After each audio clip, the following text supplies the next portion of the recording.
license and registration. Driver's license and registration. What's up? Driver's license and Get them tickets. You a bitch, man, like I said. This video was intended to inform and educate the public. Hello everybody, welcome back to the Junkyard News channel. Today we're going to dive into a topic that has sparked a lot of debate in recent years. Police body cameras.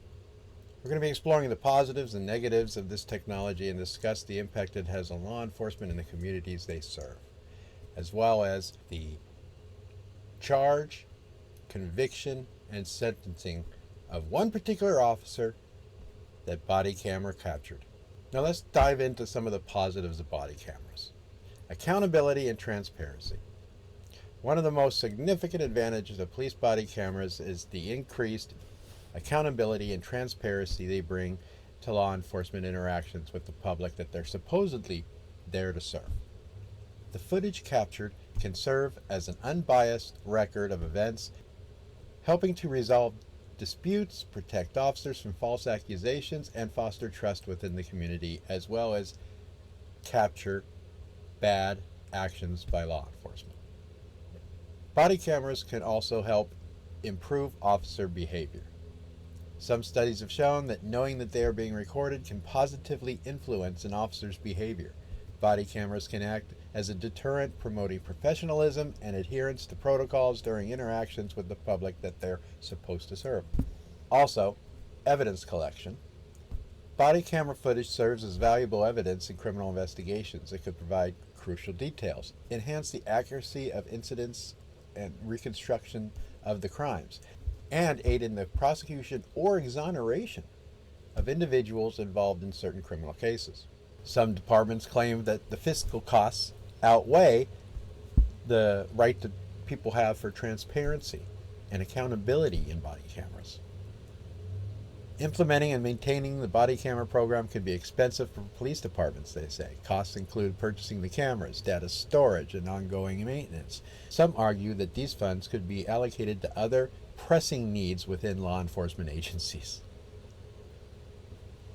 Yeah. So where does that leave us? Striking a balance is key. Effective policies must be in place to address privacy concerns, establish clear guidelines for camera usage, and ensure proper training for officers. Additionally, transparency is crucial, with open communications between law enforcement agencies and the communities that they claim they serve. Now, let's dive into an example of why body cameras, in my opinion, are the best thing.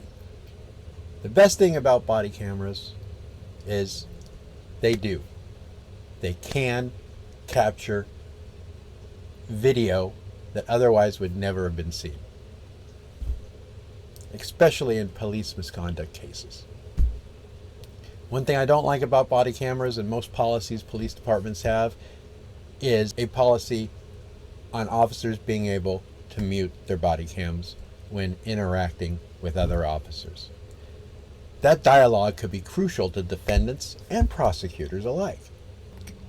If there's a privacy concern about talking to another officer and you don't want that released in public records, well, that type of interaction can be woven in the law for redaction.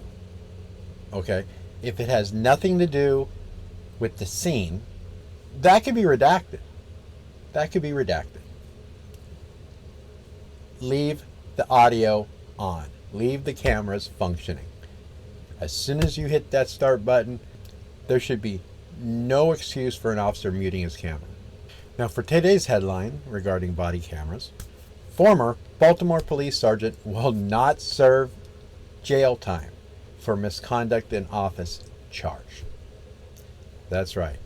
Once again, no jail time for a cop that gets convicted of doing something wrong, police misconduct, brutalizing civilians, brutalizing the community that he's supposed to protect and serve, targeting people that say something to him that he doesn't like. A former Baltimore City Police Sergeant who pled guilty to misconduct in office will not serve any jail time. Instead, he'll serve 6 months of home arrest, home detention, as well as probation at the end. Body-worn camera video revealed multiple instances of him detaining, harassing, and assaulting people in his community. An indictment claimed Sergeant Newberg bullied people to the point that violated their civil rights. Newberg pled guilty to misconduct and office charges, and he left the police department. During the sentencing hearing, Newberg asked the judge for compassion and leniency, saying his 28-year police career was now being defined by a handful of videos. That's right, handful of videos, most of which was caught on body camera.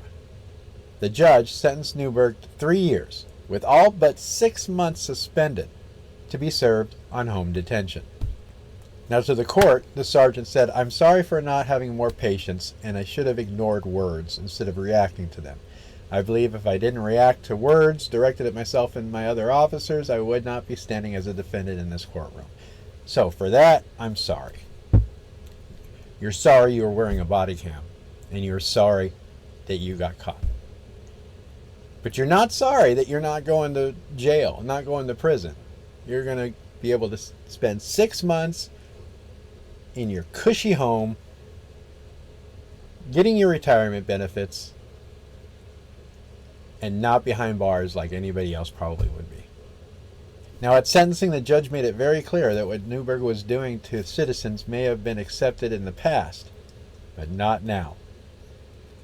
In a statement, the Baltimore City State's attorney said, in part, "The people of Baltimore and the Baltimore Police Department are undoubtedly safer because the officers' actions also put lives at risk through behavior that can escalate situations and antagonize residents."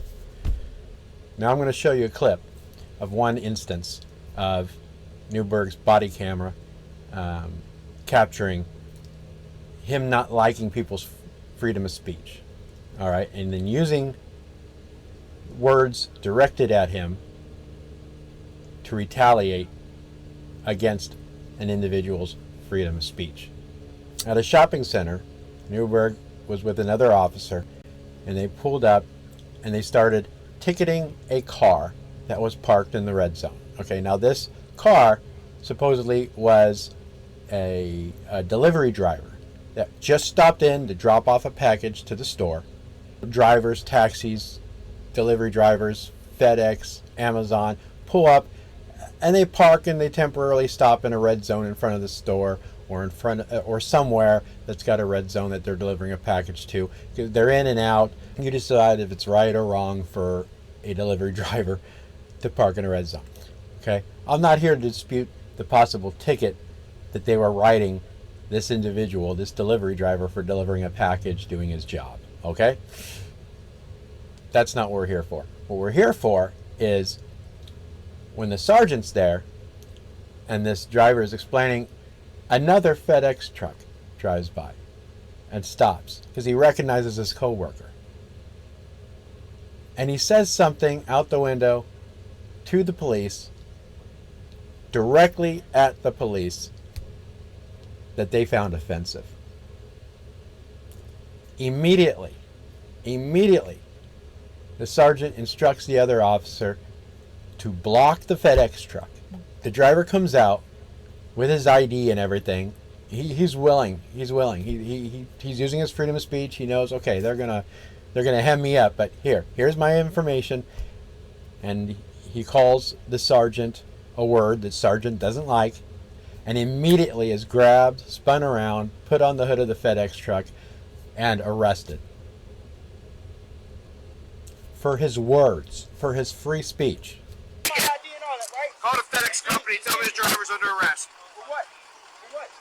I see another FedEx driver getting in trouble. You're not going to crush the officers and create a disturbance out here. Your truck's gone. Your job's gone, I hope.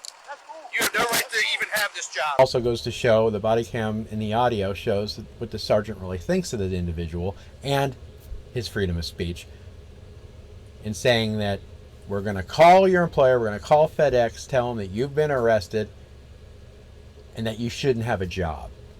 You don't deserve this job. Now apparently there was 9 different charges against this sergeant in the same area,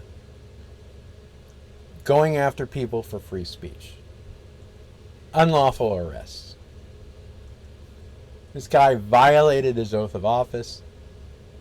This guy had no business being a cop, had no tolerance for the public and free speech, let it get under his skin, and he acted inappropriately. You would think a violation of your constitutional oath would be severe. Deprivation of rights under color of law. You'd think this would be serious charges. He violated his oath, he false arrested people, he retaliated against free speech. This guy needs to serve time. Well, he will. Again, the judge gave him 3 years, but suspended it. All but half a year, 6 months. But is he going to jail? No. Again, he gets to spend 6 months in his comfy home on house arrest. There's people out there who would say that is unacceptable. Why? If cops are held to a higher standard, why are they given light sentences when they should be given harsher sentences than the general public? One more case regarding this sergeant. There is also video out there. One of the cases that he was charged with is he was sitting in a patrol car on the passenger side of the police cruiser, and a couple guys walked by. One of the men walking across the street seemed to be recognized by one of the officers, knew his name, ran it. Supposedly a warrant came up. All right. But they didn't target that guy. The men with him walking across the street said something to the officers that sergeant didn't like. Once again, freedom of speech triggered him.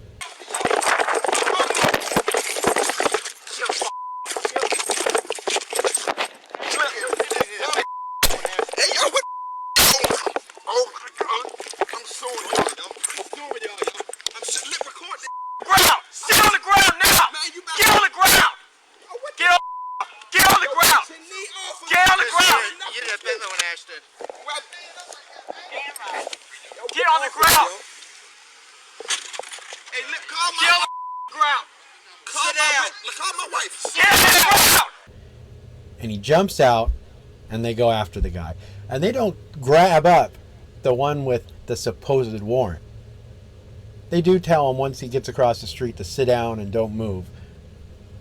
But they attack the guy that used his free speech and said something that the sergeant didn't like. And what happens? You guessed it. Put your hand behind your back. What I do? Put your hand behind your back. I just sat back there. Because you're a possible warrant, that's why. I don't have no Really excited to pull it up on the computer right before that hadn't been too bad, I thought.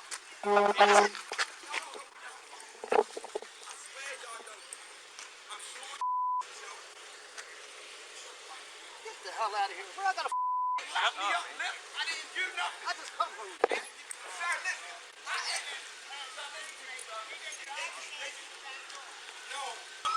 Like y'all really come over here.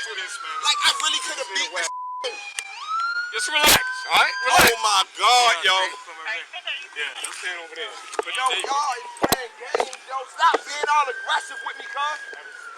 I'm not sitting on no ground, yo. That's illegal. It's not illegal, man. It is.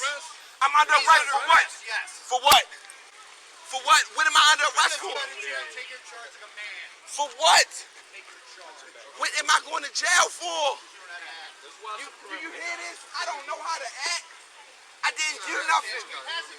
Yep. I just did. But what is Just they a second. This is why public photography and videography and auditing is crucial and important in my opinion. Okay? And a lot of communities out there are embracing it.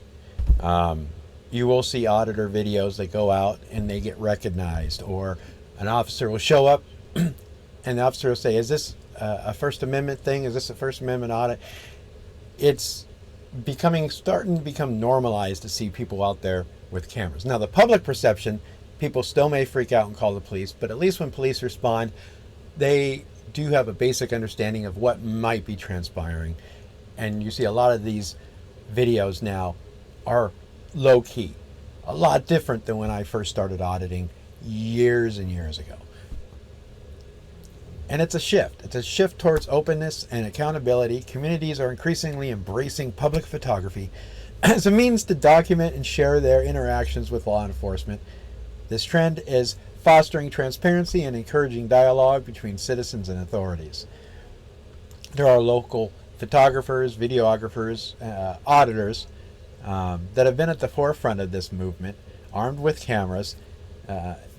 They do go out and video daily life, public events, and interactions with law enforcement in the community. Most of them want to show the world what's happening on their streets, to capture both positives and challenging moments.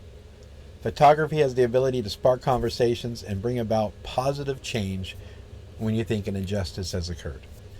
Law enforcement agencies are also recognizing the importance of transparency and public engagement. There are officers out there that acknowledge the benefits of public photography when done within legal and ethical boundaries. Some have claimed that they encourage citizens to document their interactions with law enforcement. It helps create an objective record of events and provides transparency. Social media platforms have become an instrument in sharing these photographic and videographic accounts, fostering community discussions and building bridges between citizens and law enforcement. What do you think about the sentencing of the sergeant that had 9 different charges against him, 9 different times that he let freedom of speech trigger him into violating people's civil rights, create false arrests, and actually lead to settlements around $500,000 for certain defendants? Comment below. Thanks again for watching the Junkyard News. Until the next video, we'll see you next time.